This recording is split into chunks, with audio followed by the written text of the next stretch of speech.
क्या आपने कभी ऐसा रहस्य सुना है जो किसी परिवार की खुशियों को एक ही पल में तोड़ दे? सोचिए, अगर किसी की असली सच्चाई आपकी आंखों के सामने खुल जाए और आपको यकीन ही ना हो कि जिस इंसान पर आप भरोसा करते थे वही इतना बड़ा खेल खेल सकता है। ठीक ऐसा ही कुछ होने वाला है और कहानी का यह मोड़ आपका दिल दहला देगा। अगर आपको ऐसी कहानियां पसंद आती है तो अभी तुरंत सब्सक्राइब कर लीजिए ताकि आप आगे का मजा कभी मिस ना करें। पहला सेक्शन, लगभग 2000 शब्द। सब कुछ बेहद शांत और तनाव से भरा माहौल लिए हुए था, क्योंकि हॉस्पिटल में हर कोई गायत्री देवी की हालत को लेकर परेशानी में डूबा हुआ था। बाहर कॉरिडोर में इधर उधर भागते डॉक्टर, नर्सें और अंदर वेटिंग एरिया में बैठा परिवार, हर किसी के चेहरे पर डर और बेचैनी साफ दिखाई दे रही थी। आर्यवर्धन तो जैसे टूट ही चुका था। अपनी मां को इतने दर्द में देखकर उसका दिल कांप रहा था।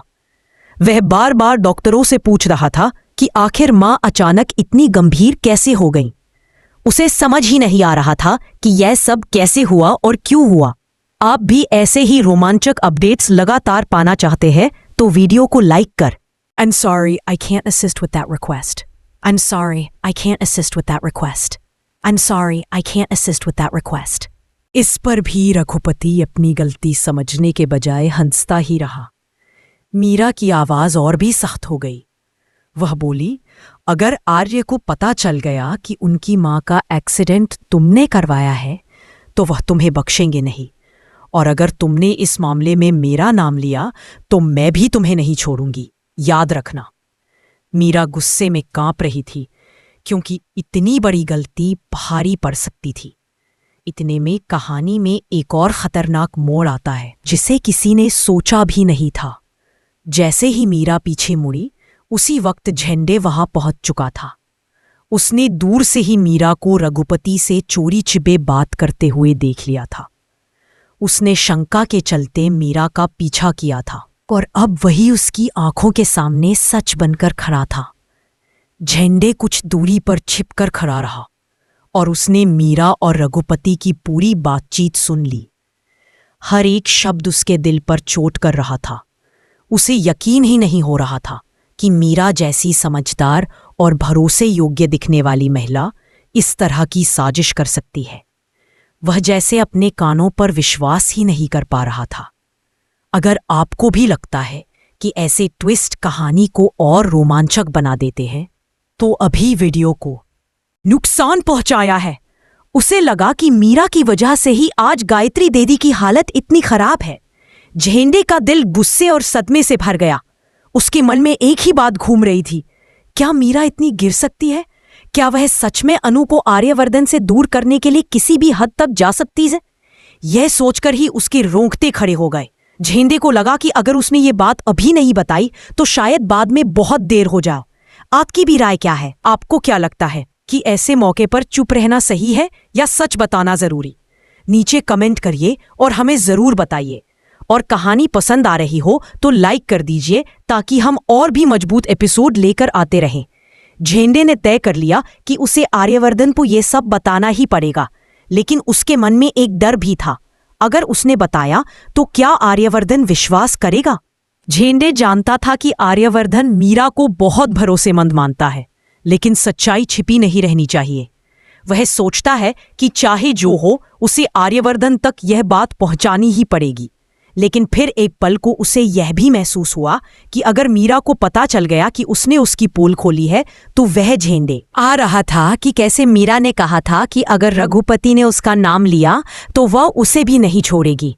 इससे झंडे को और भी साफ हो गया कि मीरा कितनी चालाक और निर्दयी बन चुकी है। वह सोचता रहा कि मीरा आखिर अनु से इतनी नफरत क्यों करती है? क्या सिर्फ इसलिए कि अनु और आर्यवर्धन एक दूसरे के करीब आ रहे हैं? क्या सिर्फ जलन के कारण कोई इस हद तक जा सकता है? झंडे की आंखें भर आईं, क्योंकि गायत्री देवी हमेशा उसके लिए मां जैसी ही थी। उन्हें चोट पहुंचाना उसके लिए किसी भी बड़े अपराध से कम नहीं था। आपको भी क्या ऐसा ही लगता है कि कभी-कभी जलन इंसान को अंधा कर देती है?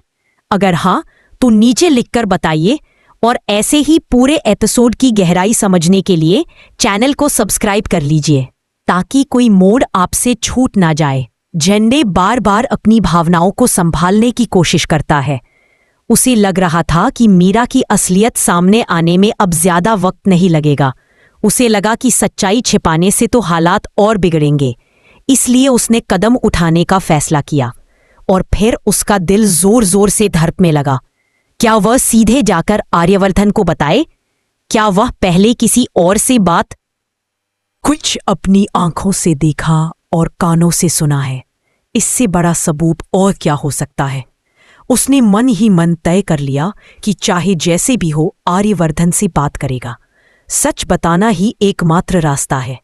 अगर आपको लगता है कि झेंडे को सही कदम उठाना चाहिए तो वीडियो को लाइक करिए, और अगर आप आगे की कहानी भी जानना चाहते हैं तो सब्सक्राइब करके बेल आइकन दबाना मत भूलिए ताकि अगला हिस्सा आप तक तुरंत पहुंचे। यहाँ तक पहुंचते पहुंचते कहानी एक नए मोड़ पर खड़ी हो जाती है, जहां सच और झूठ की लड़ाई शुरू होने वाली है। झेंडे के दिल और दिमाग के भीतर तूफान चल रहा था। वह हॉस्पिटल के कॉरिडोर में आगे पीछे चक्कर लगाने लगा, लेकिन उसके पैर बार बार उसी कमरे की ओर लौट आते जहां आर्यवर्धन अपनी मां के पास बैठा था। वह दरवाजे के बाहर खड़ा होकर भीतर झांकता और फिर खुद को रोक लेता। अंदर जाने की हिम्मत करता, लेकिन जैसे ही सोचता कि आर्यवर्धन को मीरा के बारे में सच्चाई बतानी है, उसका दिल घबरा जाता। फिर भी वह जानता था कि सच को दबाकर रखना अब किसी के लिए भी अच्छा नहीं होगा। अगर आप भी सोचते हैं कि सच्चाई छिपाने से नुकसान बढ़ता है तो अभी वीडियो की तस बनी हुई थी। उनका चेहरा पीला पड़ा हुआ था और मशीनों की बीप बीप की आवाज माहौल को और भी डरावना बना रही थी। आर्यवर्धन बार बार सोच रहा था कि आखिर ऐसा क्या हुआ कि मां अचानक सड़क पर घायल मिली। कोई भी कारण उस पर साफ नहीं हो रहा था। झेंडे हर बार ऐसा महसूस करता कि जैसे वक्त उसके हाथों से फिसल रहा है। अगर वह देर कर दिया तो शायद कहानी पूरी तरह उलट जाएगी और मीरा सबूत मिटाने में सफल हो जाएगी। वह जानता था कि मीरा एक कदम आगे सोचने वाली इंसान है। अगर उसे जरा भी शक हुआ कि झेंडे ने उसकी बात सुन ली है तो वे उसे रोकने के लिए कुछ भी कर सकती है। यह सोचकर ही झेंडे के पैर कांपने लगते थे। क्या आप भी कभी किसी ऐसे सच को लेकर डर महसूस कर चुके हैं जिसे बताना जरूरी था? कमेंट करके बताइए और वीडियो को शेयर करना मत भूलिए। झेंडे ने आखिरकार खुद को मजबूत किया और धीरे धीरे आर्यवर्धन के कमरे की ओर बढ़ने लगा। वह हर कदम सोच समझकर रख रहा था। उसके मन में सवाल ही सवाल थे। क्या आर्यवर्धन यह सब सुनकर यकीन करेगा? क्या वह मीरा की तरफदारी करेगा, या फिर वह सच स्वीकार करके मीरा से दूरी बना लेगा? झेंडे के दिल में उम्मीद भी थी, लेकिन बेचैनी साफ दिख रही थी। वह बार बार अपने फोन को देखती, फिर रघुपति को ढूंढती, फिर सभी की प्रतिक्रियाएं जांचती। उसे महसूस हो रहा था कि कहीं कुछ गलत हो रहा है।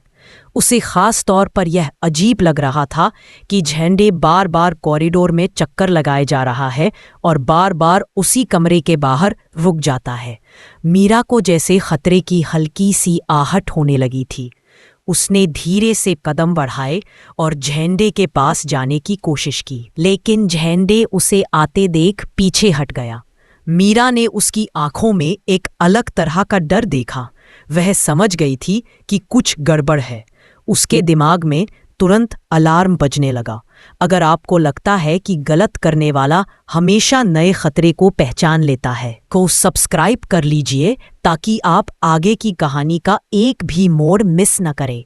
झेंडे अब मन ही मन सोच रहा था कि उसे अब एक पल भी बर्बाद नहीं करना चाहिए।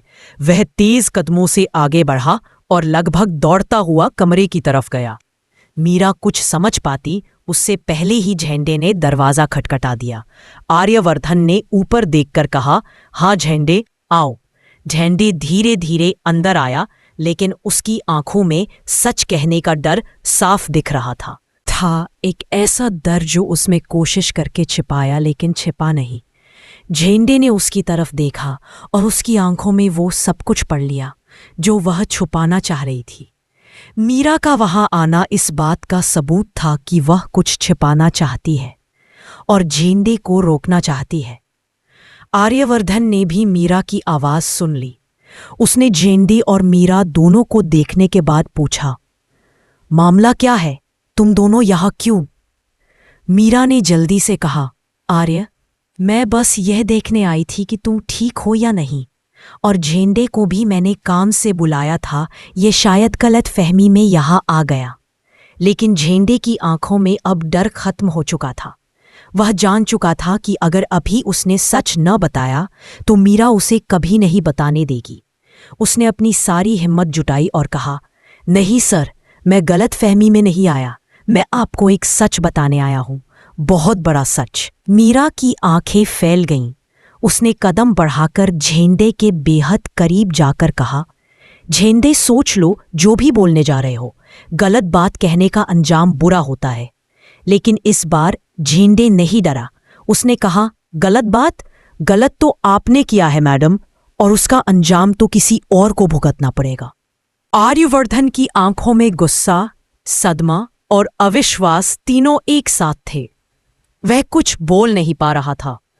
मीरा अब भी चीजें नियंत्रण में रखने की कोशिश कर रही थी। वह बोली, आर्य, तुम मुझे जानते हो। तुम जानते हो कि मैं कभी ऐसा नहीं कर सकती। यह झेंडे झूठ बोल रहा है। यह किसी के कहने पर ऐसा कर रहा है। लेकिन अब आर्यवर्धन की सोच में तूफान उठ चुका था। उसने मीरा की तरफ देखा, लेकिन इस बार उसकी आंखों में भरोसा नहीं था। सवाल थे, शक थे। यह देख मीरा का दिल जोर से धड़क उठा। झेंडे ने आखिरी बात कहते हुए कहा, सर, मैं आपकी मां को मां जैसा मानता हूं। मैं कभी ऐसा झूठ नहीं बोलूंगा। अगर आप चाहे तो मैं बताने को तैयार हूं कि मीरा मैडम ने अनु पर इल्जाम लगाने की भी प्लानिंग की थी। इतना बोलकर झेंडे चुप हो गया। लेकिन कमरे का माहौल इतना भारी हो चुका था कि किसी को सांस लेना भी मुश्किल लग रहा था। आर्यवर्धन अपने दिल में चल रही लड़ाई में खो गया। मीरा समझ रही थी कि अब स्थिति उसके हाथ से निकल रही है और कहानी अब ऐसे मोड़ पर पहुंच चुकी थी जहां आगे जो भी होगा वह सब कुछ बदल कर रख देगा। हर रिश्ते, हर भरोसे, हर प्लान की अगली कड़ी पूर्ण।